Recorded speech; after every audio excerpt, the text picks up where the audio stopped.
Thanks for coming in. It's good to see so many people joining and return people and new people. Last week I was up at the Mackinac conference and I was just amazed at how many people said they had been on our program and they appreciated the good work we're doing, the reports we produce.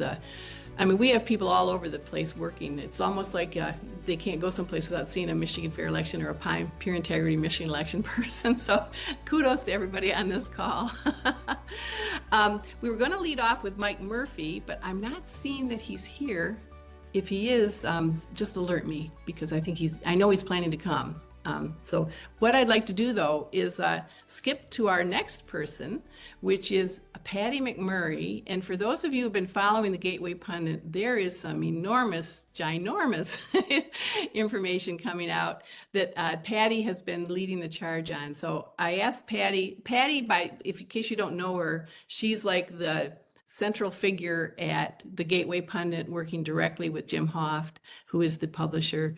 And she's been a die-hard advocate for election integrity and for cleaning up elections in Michigan since before I jumped in after the 2020 election. So, Patty, it's a real pleasure to have you here with us and to hear what's going on. You're muted. Got to unmute. Sorry about that.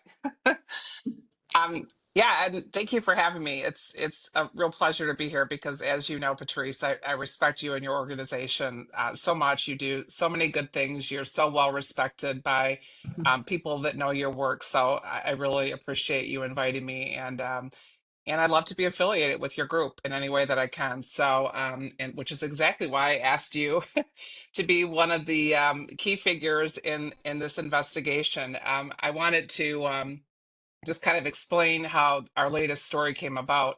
I received a text message from Yehuda Miller, who was previously a non-political person. Yehuda Miller asked or wanted to let me know that he was going to be in Detroit. This is almost 2 weeks ago now.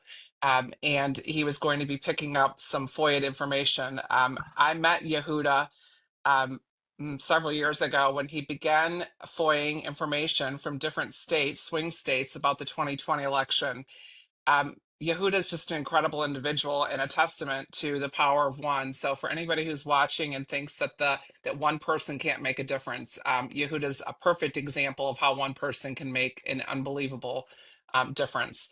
As a reporter, I don't want to take credit for his work. I'm just reporting his work. So I want to make sure that he gets the credit for this. Yehuda, and I can't tell you how much he spent, but I'm guessing it was just a tremendous amount. Anybody who's put in FOIA requests before knows that it's expensive to get this information.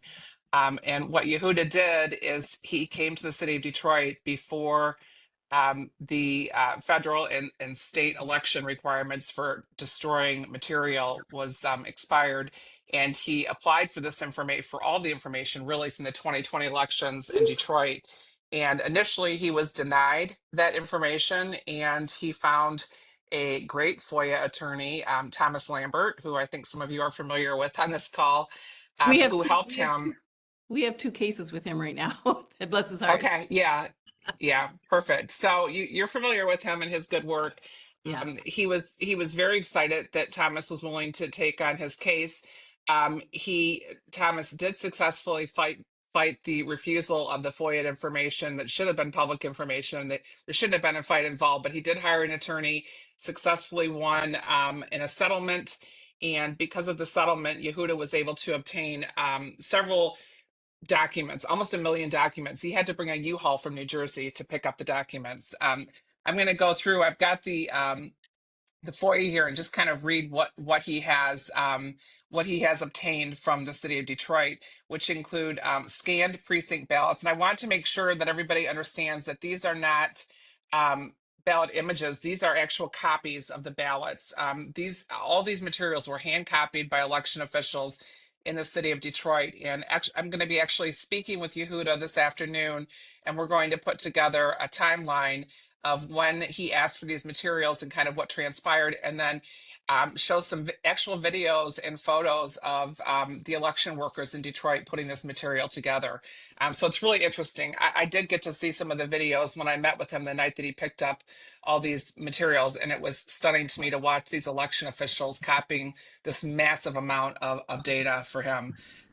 So what he was able to obtain were scanned precinct ballots and absentee ballots, voter files, qualified voter files from 2020, November 2020, scanned precinct and absentee ballot applications, copies of the total tapes and other material that were in the Board of Canvasser envelopes, which would include, for anybody that was working at the TCF Center, if you were there, it would include the challenges, which were, as if you were a poll challenger like I was, you know that they were not accepting challenges in most cases. Some cases they did, but yeah, we'll have to see what's in those poll those materials. I'd be very surprised to see a lot of challenges that were there. This is a picture of Yehuda. He came to, I was speaking at a Lakes Area Tea Party meeting the evening that he arrived with the U-Haul, and I asked him to come and speak to the group about what he had obtained. And he actually parked this U-Haul in the parking lot of Big Tommy's Parthenon in Farmington Hills. And so after the meeting was over, I asked if we could take some pictures of him with the U-Haul. He's an American hero. These pictures hopefully will be iconic someday when we get to the bottom of what's in that U-Haul. So you can see everything is shrunk wrapped. He has 3 pallets in that U-Haul box, and then this is the copy of the FOIA that I was mentioning that you were showing there. But yeah, so the next day, I think the challenge was not knowing what the heck to do with all these documents, because he had gotten, he drove to Detroit from New Jersey, picked them up at the U-Haul, and then what the heck were we going to do with them to make sure that they were secure? So Yehuda did end up taking them to a very secure location where they are stored. These are the hard copies of the data or the documents that he's obtained. But we also have in our possession the electronic files, which is great because we're able to go through those files and really dig in and find out what's there. So I applaud Yehuda for his efforts. Obviously, he's put a tremendous amount of money, time, and effort into this.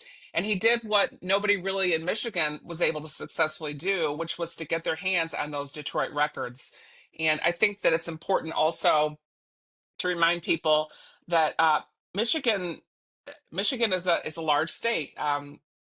Detroit is the largest city, but we have a lot of red area. I would say in terms of like acreage, there are more Republicans in the state of Michigan than Democrats, and unfortunately, every year it seems like when we have an election, it comes down to Detroit's results, and it shouldn't be that way. And we shouldn't have to hear every time there's an election that the precincts in Detroit didn't balance, and they're not going to recount them, and we have no business asking to see any data or any of the documents that, the ballots, the absentee ballot applications, the registration forms. I think everybody's kind of sick and tired of that. And so that's why this is a really big development, because this is really the first time to my knowledge that we've been able to obtain this kind of information from the city of Detroit. So it's very exciting. Yeah, Patrice is on the case, and I'm sure a lot of people on this call are going to be working to help her. And so I can't tell you how much I appreciate all of your efforts. For my part, I'll be reporting on what we find. I'm also working closely with Fani Machavati of Check My Vote, and he's been great because he'll be able to take some of the information that we give him and help us to dig a little bit deeper into, for instance, the absentee ballot applications. I've been looking at them, and when I look them up, the names of these individuals up on Check My Vote, I can't find them at those addresses. It's possible they moved because Detroit is a very transient city, but it's also possible they never lived there. And so we need to get to the bottom of how many legitimate ballots were cast, how many legitimate voters registered to vote, and how many legitimate individuals actually got absentee ballots because of the mass mail out that Secretary of State Benson did. So these are some of the things that we're going to be able to look at, compare the number of ballots that the city of Detroit claimed were counted in the election and how many we have in our possession. Um, those are, for me, those are the primary issues that we'll be looking at. So I feel great. I feel confident about the people that are working on this team, that we're going to get to the bottom of this. This is a picture here of Ramon Jackson that's being shown. He was very excited to hear about our information because, as for anybody who knows Ramon, he personally knows multiple voters in Detroit that that it shows that they cast a ballot in several elections. However, those people had moved from that address, and when they moved, they were re-registered back to the address where they moved from by somebody, and Ramon claims by the Secretary of State. So Ramon is excited and interested and ready to help us with this effort as well, to try to compare his notes to what we have. So we have a lot of great people, many of them on this call, who will be able to help us to identify any anomalies, anything that we question before. Hopefully we're going to be able to get some answers to with these documents. Thank you, Patty. Thank you very much. It's remarkable, and it's such an adventure. I mean, from the time he got the ballots to the time he decided, what should he do with them now that he had them, and where should they go? Where should they be stored? And we have Isaac, all of us may know Isaac. He's Isaac Hampshire. He's our dear IT manager. It does a wonderful job, and he is helping out in a major role here. Patty, can you stay on the call for a bit, or do you have to run? Sure, absolutely. All absolutely. right. All right, that's great, because I'd like to have actually Sheriff Mike Murphy changing course a little bit, and then we'll come back to Isaac. But Sheriff Murphy has to leave, so I'm really thrilled to have a constitutional sheriff here on with us. I asked Mike Murphy, he's from Livingston County, to join us to talk a little bit about a constitutional sheriff's perspective on security, because Mike was there providing security at the Mackinac Leadership Conference, and how Charlie Kirk slaying has affected law enforcement. So the floor is yours, Mike. Thank you for joining us. All right. So for those of you that have seen me on calls before, this is kind of an open dialogue. So if you got questions, go for it. It was the leadership conference was a little odd to me. That might sound funny coming from a sheriff who's been in the business for a long time. It was weird because I got no juice up there, right? I've got a little bit of juice in my county, but up at Mackinac Island, I'm just a citizen. So it was interesting from that standpoint, putting stuff together. But had a great working relationship with the state police up there, Mackinac Island Police, U.S. Coast Guard, and then ultimately, for those of you that were at the conference, you know that Kristine Owens came in on Friday. So there was some connection there with the Secret Service as well. So it was just interesting to have that role as a civilian, but still kind of be on the inner circle, if you will, putting all that together. We expected a friendly crowd, which we had one knucklehead that had to be removed from, as a matter of fact, they were talking about elections.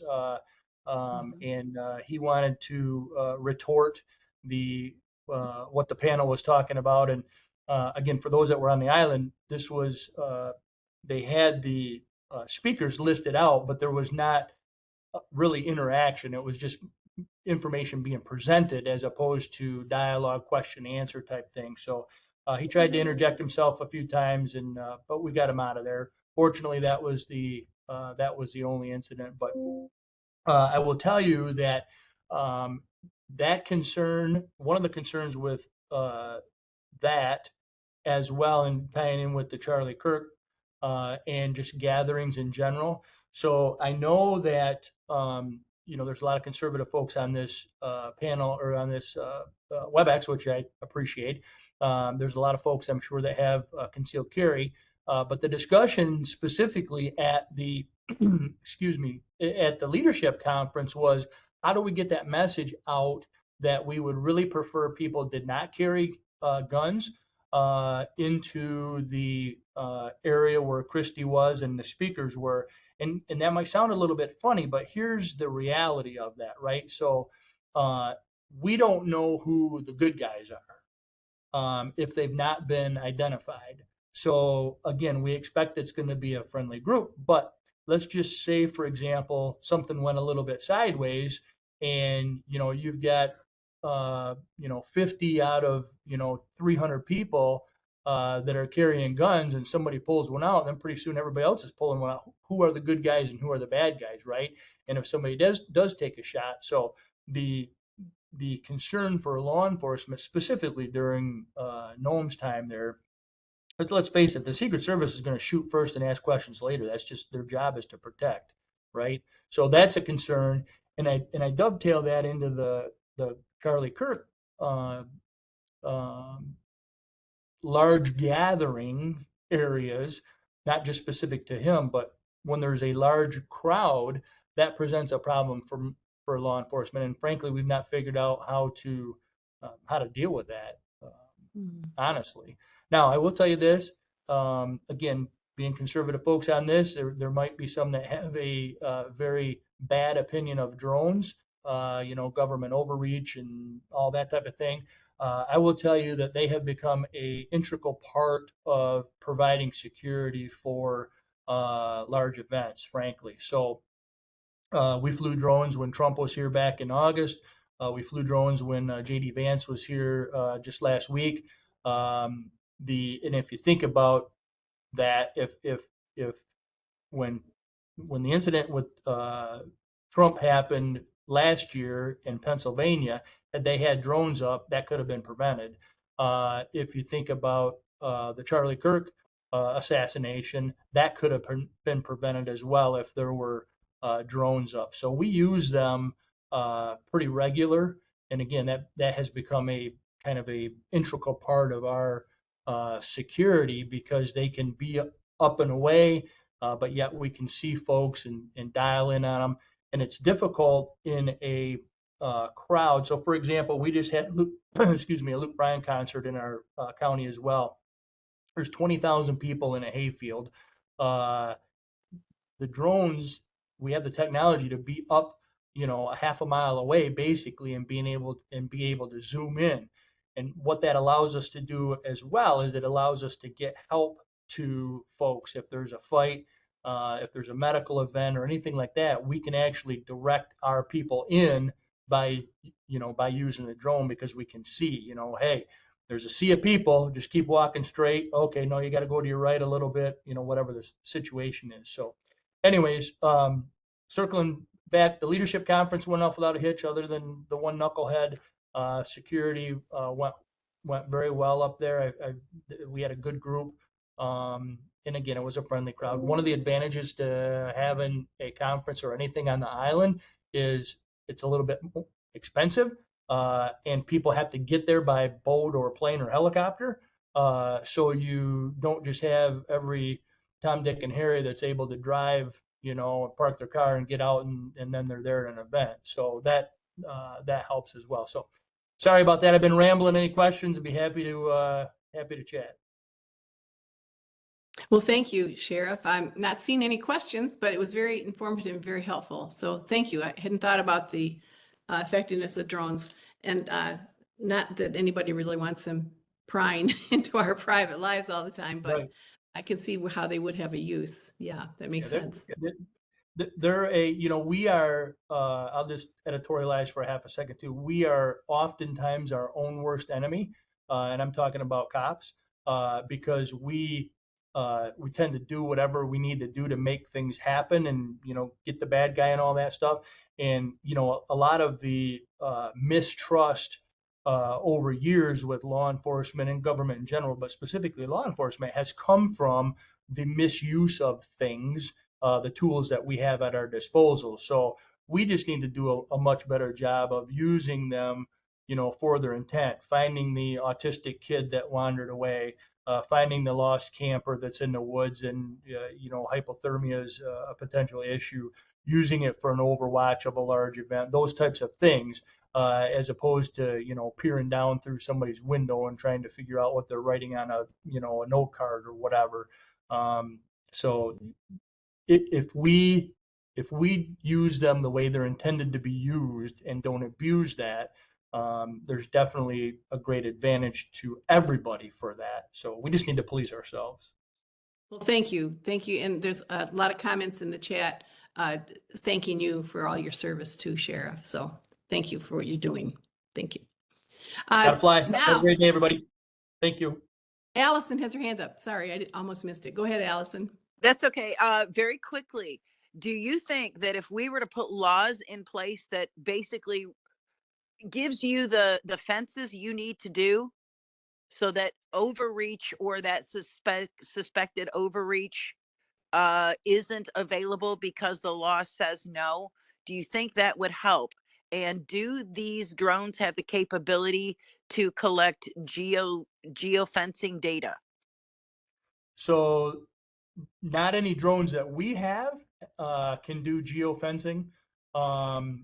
We have various programs that we load them up. So for example, we have we have traffic reconstruction programs that run on those. So we can actually fly a fatal crash scene and create a 3D of that scene from the drone, but no geofencing. I don't know how you would, I mean, short of saying, hey, you can't use them to spy on people if that was a law, but then what's the definition of that, right? So, okay, you're at a event in downtown Howell. For example, we had a Charlie Kirk vigil here. We use the drones for that as well. You know, are you spying on people because you're trying to protect them? I don't know how you would craft that, but I certainly would support something if it were in such a way that there would be criminal consequences for somebody using it contrary to what the intent is, for sure. Thank Basically, you. Yeah. very quickly, if only what you need to conduct an investigation, that would be the limit. So my Well, argument to that would be, well, I needed to get down, if I was a bad guy, I needed to get down and spy into somebody's window, right, to gain this, you know, piece of evidence or whatever. so yeah, that's where, and I think this issue has been dealt with in the courts on other issues like electronics. When there are warrants, which basically warrant the use of spying, then the court can, you know, issue them. So I think that's an important thing to keep too. So thank you for what you're doing, and we appreciate your help. Have a Now, great day, everybody. thank you. Segueing back now to Isaac. Isaac, you want to weigh in on the project? I'm not sure what we're going to call this. We've been calling it the Y3 project, and I don't know why, except Y for Yehuda. But anyway, Isaac, weigh in on what you're doing and why it's, well, basically what Michigan Fair Elections role is in this. Okay, so basically the results of Yehuda's FOIA request, at least the copy that we have, so we don't have the physical copies, but what we have is a scan of at least most of what he's obtained a physical copy for, and it comes out to, let me go ahead and pull up the files here. It comes out to 1,700 files and 85 gigabytes of information. So there's a lot here. And part of that is, of course, just because it's scanned images. It's not text-based, so that requires a lot more memory. But there is a lot here. It is the entirety of Wayne County. Detroit is about half of the information here. It's the AVCBs, it's the poll books for in-person and for absentee voting. And none of this information is not publicly accessible. If anybody would like a copy of this information, you just find Yehuda's Twitter post and you can download it. It's a lot of information though, so it will take up a large space on your hard drive. All of the information here we are in the process of digitizing because it is human readable right now, but it is not machine readable by any extent of the imagination. So what we are doing right now is putting together a computer vision solution in order to eventually get this information into a CSV format. Now, we have the wonderful Fani Mantravati, who has been collecting QVF information for a fairly long time, and that means that we should be able to compare this information to what was publicly accessible at the time. Basically, that means the QVF, the qualified voter file, is supposed to be a roster of everybody who has the recognized right to vote at a point in time. And what we can do is compare the list of voters and the counts, the totals, to those voters at the time to see if there are mismatches. Fonnie knows a little bit more about this process, a lot more than I do. So more than likely, he's going to have several data points that we can compare to find anomalies within the files. Now, what I've pulled up right here is sort of an in-process computer markup of the let's see, this is the statement of votes cast for Allen Park that I'm using as a test document. The original files are a little bit skewed. They've got a few different just minor scanner issues, which is sort of natural. So what I'm doing right now is putting together a program to re-segment the table data so that it can be used for CSV data processing. So I saw a question about poll books. Yes, we do have the poll book data. It's not technically an electronic poll book because we have a scanned copy, but we're sort of reconstructing the poll books from what we have into an electronic copy. So we've got sort of the next best thing to the electronic poll books, which is a reconstructed version of them. So there's a lot of different documents. Not all of them look like this, just to be clear, but this is the one that I'm currently working on. There's about 4 different file formats, and each one will require a little bit of a different program in order to absorb the information into a machine format. So that's where we're at, and where it's going is once we have the information in a reliable digitized format, we are going to have a human pass where we verify that the computer read the information correctly. And then the next step is comparing with Fonnie's Check My Vote data, making sure that we find sort of the obvious anomalies, and then building it into a network of files that can be easily read by anybody who wants to look at them, so that we have more eyes on it. Right now, no matter how many people are interested in the data, they have to search through 1,700 files. So we're going to condense that down to a report, show the obvious discrepancies, and then point people towards the information if there's any further inquiries that they have, which there inevitably will be. So Kristine asked, what's the ETA on this project? So I have, over the past 4 days, spent pretty much all of my time working on this, putting together the programs. So it's going to come at least in waves. For the internal team, we're going to have access to one file structure, and then the next file structure, and then the next.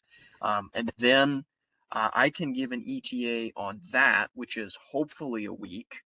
But I don't know if that's going to be a point where we have information for public release, because then that's when Fonnie and a few other of the data analysis are going to get involved. And we do have to compare this information to the QVF at that time before we have any meaningful observations that can be published. So there's a little bit of work on the back end, making sure that things can be structured correctly. So I can't give a final ETA, but I can say that progress is coming along pretty steadily. Yeah, that's great. Thank you. And there are a lot of questions in the chat. Isaac, when people want to volunteer, should they contact you, or should we get somebody on the team to help be the symphony director on that? Well, I can say that most of the work I've been doing so far is a little bit siloed. There is a larger effort and there is a larger team, but mostly MFVI is just trying to make sure that we can use this information at this point. And then once the larger effort comes together and we do need a team, then I think, oh boy, I don't know if there's anybody who is the point person to handle volunteers just yet. So I think we're gonna figure that out. within a short amount of time so that we can direct people who want to help.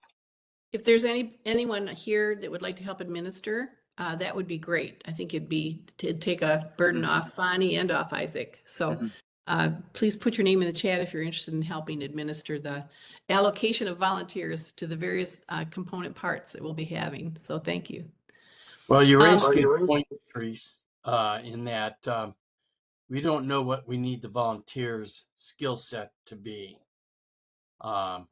So when we do a call for volunteers, we should probably have a job description of some sort so that we can match up the volunteer skill set to what we need.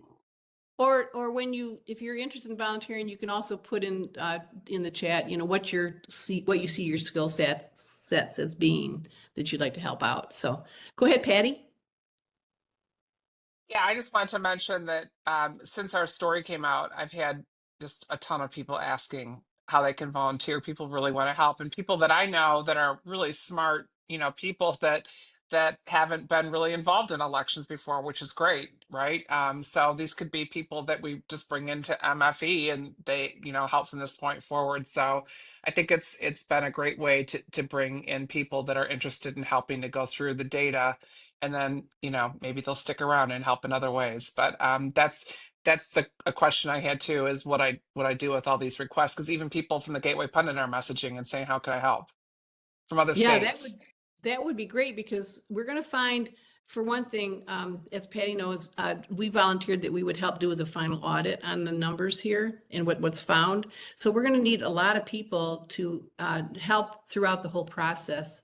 And if somebody could, and then it's not just knowing what the numbers are, it's knowing how to talk to the numbers and interpret them. So bridging from the data to communications is always a challenge. And anybody that's interested in helping that way too, it's all part of the process. But Patty is the press secretary. She's the leader of the band. We're just assisting, and we will be auditing the process to say that this is what the strengths and the weaknesses of the data indicate. So thank you, Patty. Appreciate it an awful lot. And that, which leads me to something else. I'm really glad you stayed on. We have what we call our All-Star Award, which we award every week. Usually it's to a member of our group, but in this case, we are modifying that for Patty, because the All-Star Award is for people that go above and beyond, that have been consistent in helping defend election integrity, that are patriots. And these challenge coins have a history that go back to the Roman days, when people were given coins that they could identify themselves as trustworthy and as part of the circle of Roman warriors, for example. And so you'll be receiving a challenge coin as an all-star. You'll be receiving a letter from Michigan Fair Elections recognizing you as an all-star. And we publicly are very grateful for all you're doing, Patty. And I know a lot of times you don't get the appreciation because you're busy writing, you're busy researching, you're busy investigating, and you get a byline. That's what you get. And a lot of people don't read bylines. Well, so we're really grateful for all you do, Patty. Yeah, and I very much appreciate it. I'm very flattered and honored by this. I love your organization and the people that work for you, so it does mean a lot to me. But as I mentioned before, I've never been somebody who cares about getting the attention for what I do. I just want people to know the truth. And that's, honestly how I feel about it. I've thought about retiring multiple times, but every time I think I'm going to retire from this business, I somehow get sucked right back into it. So I remember talking to you. You said you told me you had retired, and then all of a sudden you said, well, you were back. Yeah. Well, tried that a couple times. It didn't work. So, and I just wanted to mention before I go that yesterday, Jocelyn Benson, after we released our story, tweeted about people relitigating or an election from 5 years ago, basically that they need to knock it off. So, and then of course the comments underneath her post on X were just flooded with stories about this investigation. So that was a great response to somebody who was trying to tell us that, knock it off. It doesn't matter what happened in 2020 anymore. Don't look behind that door. Yeah, So, yeah. so thank you, Patty. So that was kind of fun. Yeah. And that leads me to our wonderful Kelsey Rasmussen, that I have to admit a little partiality towards, since she is my daughter. But Kelsey leads our fund development program, and she's been running a fundraising campaign to help for our litigation. So you want to give us an update, Patty? Or Kelsey, sorry. Whatever your name, Yes, is my screen showing? Yes, it is.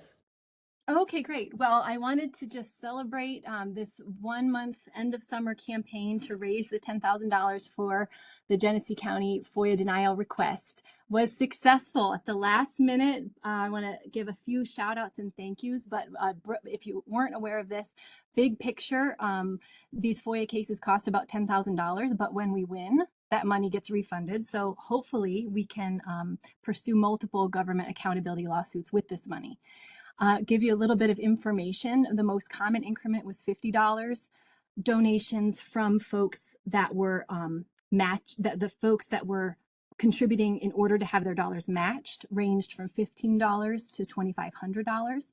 And then there were about $600 of funds donated that haven't quite been specified to this fund. But I imagine they probably were intended for that, so I'll follow up. But we reached the goal. I want to give a shout out, if I may. 2 of the donors that are, of the 3 donors that made this match possible, are on the call. So I hope it's okay to recognize Dulce Fuller and Jane Figueredo for that. The third was John Lazette from Mason. And so thank you very much. The kids are coming down the stairs, so I'm done. And she didn't mean that metaphorically. She meant the children, the twin 3.5-year-olds are coming down the stairs, so she's done. So thanks a lot, Kels. Tracy Owens has been doing social media, and you've probably heard me mention her name. She also has children, so sometimes she's not able to be on the call, but Tracy does a marvelous job. And I wanted to bring her on today to have us get a flavor for what Tracy's been doing with her social media program. Thank you. You can see the slides, hopefully. Yep. Okay. Social media is one of the most effective ways to connect people and share updates and start conversations. So the platforms that we're using right now are X, Facebook, Instagram, and TikTok. I have those up there. So if people want to write it down, make sure that you're following all of those. And if you're not on them, I would definitely get on all the social media platforms. And the goal isn't just posting, it's building a two-way conversation and making sure that we're sharing, commenting on the content, because the more we interact, the more people are going to see it. And that's the best way to grow awareness. So every like, every share, all the comments, they help expand the reach. If you could do the next slide, Jeff. Each social media platform has its own algorithm, and that decides what people are going to see. So the more people that interact with your content, the algorithm is going to grow. And we control that algorithm by directly influencing what we're liking and sharing. So on Facebook, you can see I have some examples there. There's an article. Our articles do really well on Facebook, more than they do on other platforms. People are going to click on the links. And when you click on those links, that actually helps our algorithm. So is commenting and sharing it. So when you're sharing it to your personal page, it's going to spread more and other people are going to see it, your friends, they'll click on the links. And that's really where that algorithm is going. With Instagram, it's more about saving. So if you can see in the bottom right corner, I have it circled. It's like a little save. And if you are saving that or you're sharing it to your stories and making comments, that's the algorithm and how that was going to work more on Instagram. So it's like every platform is different, and you just have to know what, we're going to do if you want to help expand and grow. And also if there's something like you see and you think it's interesting, sharing it is really going to be helpful, because then you're sharing with other people. Next slide. On X, formerly Twitter, the algorithm pushes out posts that get engagement quickly. So if you're liking, reposting, and comments within the first hour, that boosts that algorithm. And if you can see, when we were live tweeting from Hillsdale, that was one of the biggest I think posts that we've ever done, because it was getting like a lot of quick updates in there and people were commenting, coming back and sharing it. And that just, shows how that algorithm is working. And then TikTok, it's, built more on discovery and shows, short videos. But the biggest thing there is making sure you're watching the video completely through. So if you watch the whole video, that tells the algorithm to push it out to others. And also commenting here and liking, sharing is big, but making sure that you're watching videos completely through is what's going to help with interactions. And we've been doing pretty well on views on TikTok, so that's been great. And then the next slide was more about, where our social media has been going. And we're showing growth across all the platforms. On X, we had 71 new followers on that day, on August 12th, with the live posting in Hillsdale just in one day. And Kristine was very helpful being there because she was able to feed me the information quickly. And that's what I'm saying about, if you see something, get me that information and I'll get it out as quickly as I can.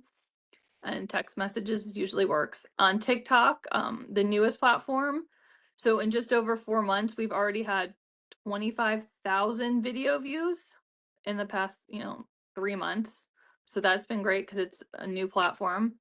And then on Facebook, we had over 6,000 views just on that one article posted September 3rd. So it's showing that right there, written content and the articles are doing so well on Facebook. And that's one of the main platforms, I think, for getting out a lot of the communications in their articles. And then on X, our most watched videos and engagements, I've got a link to it if you wanted to see. I don't know if Jeff can click on that, and this would show like this was one of the most watched videos on X.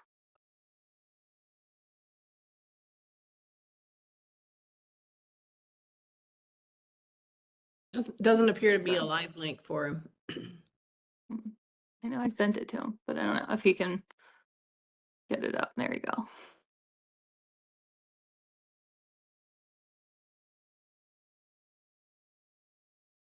Do we need sound on that? Yeah, I gotta get that going here. Technology is hard. It might require a reshare. Yeah. That's the video right there. I wasn't set up to play that, Patrice, but I'll put the link into the chat so Okay. people can hear it. That'd be Alright. great. And then people can also go and make sure you're following along on X, because I think that's one of the biggest platforms growing right now. That's it. All right. Well, thank you so much. Tracy, if you don't mind putting your phone number in so people can text you when they see things. That helps out. You said texting is the best way. Yeah, to get the information to me quickly. All right. Thank you. Oops. All right. That's wonderful. And Patty, I see your hand is up. Go ahead, please. Unless it's residual. No, I think it's residual. Okay. I'm just listening to the social media. It's very interesting. All right. Say, Sheree Ritchie is here to talk to us about the CBOR, which is the U.S. Citizens Elections Bill of Rights pledge that candidates are signing, as well as we'll talk a little bit about poll challengers. Go ahead, Sheree. Hi, everybody. So yeah, the first thing I want to address today, and I've talked about it a few times on these meetings, and you're going to hear about it for many, many months to come, because the November 26th election is kind of what we're aiming at with this project. The pledge is a candidate's promise to uphold the citizens' concerns about elections and what we want to see in election integrity in our state. So it's the Citizens Elections Bill of Rights, which is a 5-page document containing a wish list and a want list and a need list and a must-have list of things that we have to accomplish in our elections to be fair, safe, secure, and truthful. The document is available on the PIME website, Pure Integrity Michigan Elections website. You can read about what it is in more detail, and you can pull up the pledge and read through it. But the key is, what we're doing with it is we want to get these documents to candidates that we know and have them read it over and sign it, that they are making this oath to us as we the people. And what we're going to do then is there's a procedure where the candidate can sign the pledge, take a photo of the signed pledge, and take a photo of themselves holding the signed pledge and email it to me. And we're going to post it on the PIME website. Isaac, if you can bring that up. There it is. So we already have some candidates that have signed on the page, and we're going to get a lot more over the next coming months. So you can go to the PIME website to find out the information. And if you need any help with any of it, and how to make it happen and how to reach out, I can help you with that. And I'll put my email in the chat and my phone number in the chat right after I'm done speaking. Any questions?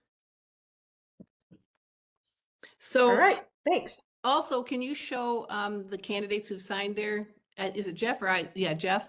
Go to the panel that shows the candidates. So there you have these candidates. There's Ralph Rebrand, and then is that Tim Smith? Yes. I think it Ralph was Tim Rebrand, Smith and yeah. Monica Yufuma. Yep. So those are the three that have launched us now. And whenever you see a candidate that you think would reflect values of election integrity, give them the pledge. Let us, this is not an endorsement. We can't endorse candidates, but we can say these candidates have pledged, signed a pledge to support the Citizens Elections Bill of Rights. And the Citizens Elections Bill of Rights isn't something that we just drew up off the cuff, by the way. This came from a coordinated year-long effort with the Election Integrity Network, and groups all across the nation have been working on this in terms of prioritizing what the issues are and what needs to be done to ensure election integrity. So it's a great document. Thanks a lot. Thanks, Sheree, for leading this up. You're welcome. The other thing Sheree stepped forward to do is to help us with recruiting pool challengers.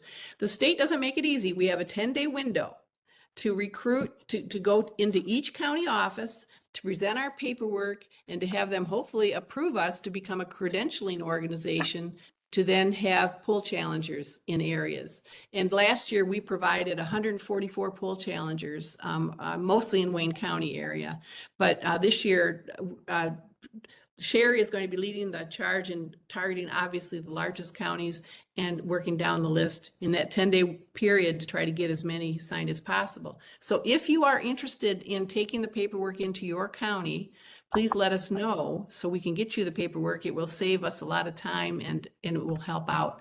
It's not just us once we have people who are credentialed to be a poll challenger wearing the Michigan Fair Elections or the Peer Integrity Michigan Elections certificate, banner, whatever you call it, they can be positioned by the Republican Party, by any candidate. They can be placed. So it's really an important thing to have people watching as well as working. Okay, go ahead, Sheree. Oh, I was just going to add that I just put my information in the chat. Oh, great. If you need to. Wonderful. Yep. All right, thanks. And Patty, if your hand ever becomes non-residual, then just speak up. Okay. Got it. All right, thank you. All right, now we have a communications update coming from Kristine Christlieb. Thank you. Well, thanks, Patrice. I'd like to spend my time talking about Kelsey and what she was able to do with the fundraising campaign, because I think it's really important. And I happen to have a particular perspective that allows me to kind of share what she has been able to accomplish. So for those of you who don't know, most of my career was spent in major gift fundraising. So that's how I'm able to provide some insights about this. So what Kelsey has done is, first of all, she selected a great target to fundraise around.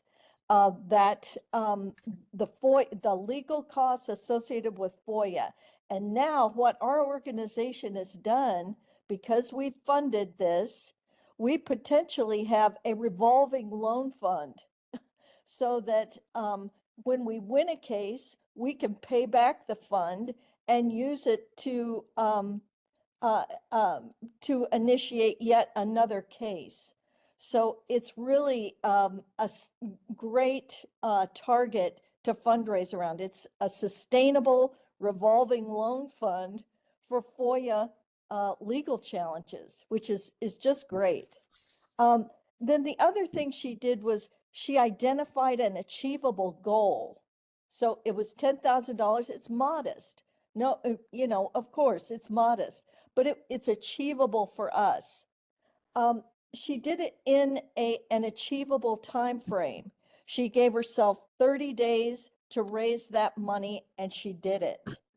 So one of the things, that I want to point out is in fundraising, success builds on success. So when you have a fundraising campaign and you're successful in it, then you are telling your organization, your donors, everybody, see, we can do it. And that is psychologically so important for our organization. You know, a lot of times we have this feeling that we're, you know, David against this Goliath of these corporate fundraisers, and that, you know, the grassroots, we just don't have enough money and so on. We do have enough money. And there have been some people who have been really, really good at grassroots fundraising. Actually, both of them women. Michelle Bachman and Marjorie Taylor Greene are both expert at grassroots fundraising. We need to begin to break that code in Michigan. And Kelsey is helping to start do that. And I just wanted to give her, you know, a big round of applause, at least from my perspective, on what she's been able to do.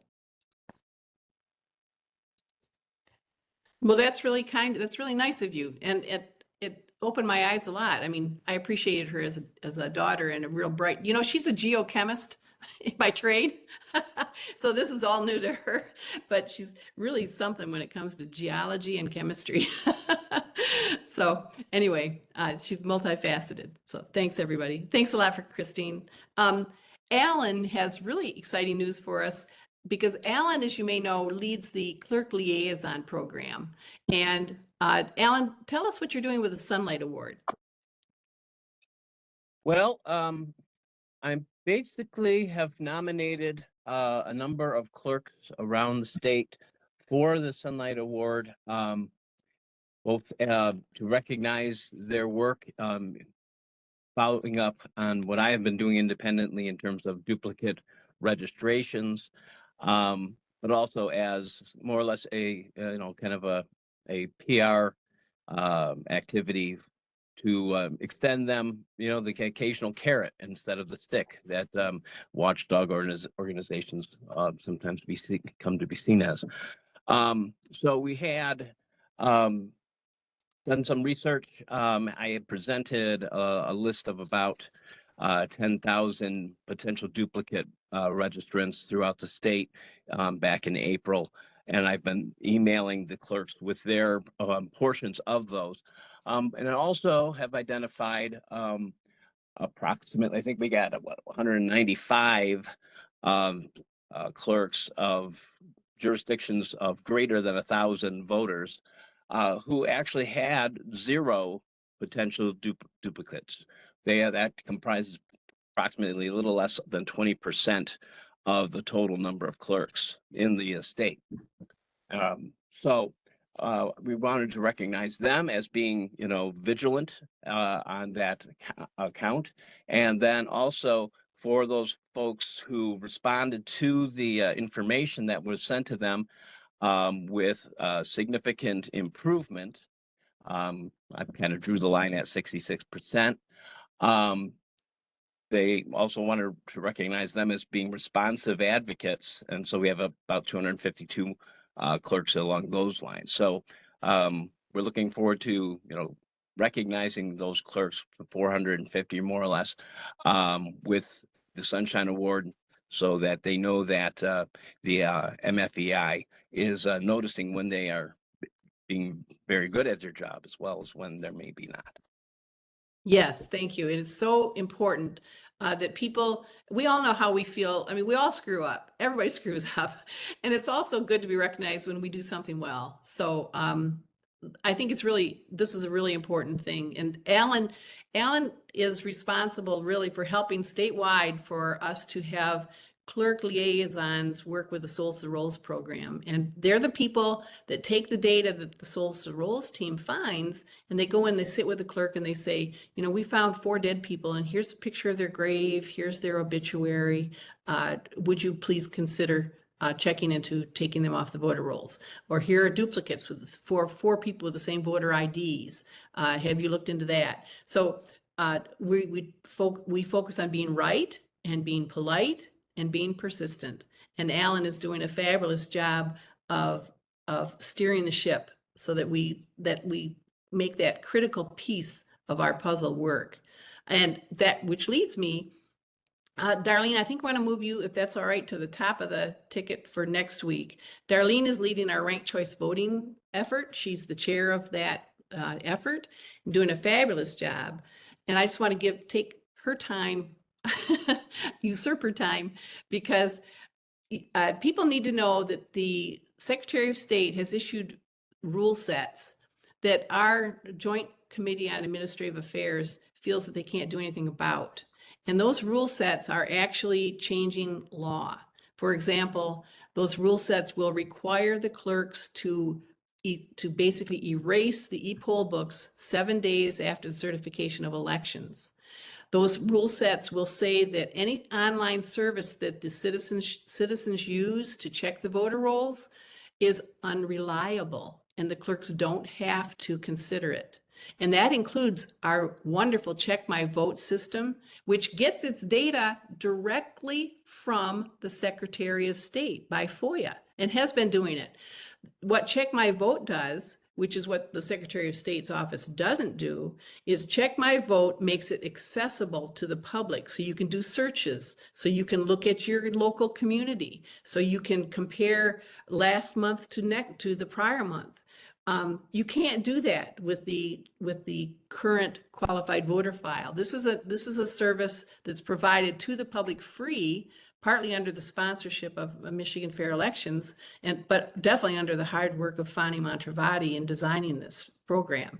So the fact that they have specifically named Check My Vote and services like is it legacy.com, ancestry.com, services that we use to identify if someone is deceased as unreliable is clearly saying that they're uncomfortable with the transparency that we've been as citizens exercising our duty to do checks and balances on the government.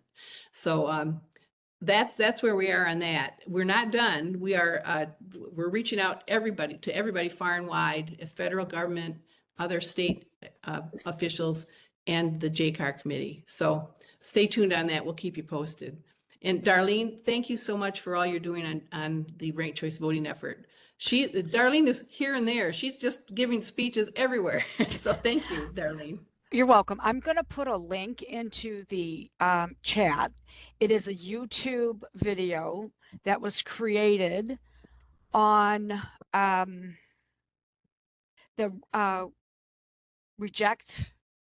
removeRCV.com, which is Phil Izon's website that he created for us. He did, using the white paper research, he made a video, and I'd love people to watch it. It is very, very good. It's about 7 minutes long. He goes over 4 items in it, and I wasn't going to play it, but I was going to put that out for today. So that's in the chat. If you want to, read it, watch it on your own time. It's on a YouTube video. Thank you very much, Darlene. And will you be available to lead us off next week? Sure will. All right, wonderful. And I think it's next week, Cleta Mitchell will be on the call too. So you'll be in good company. All right. Yay. Thanks, everybody. Thanks for coming.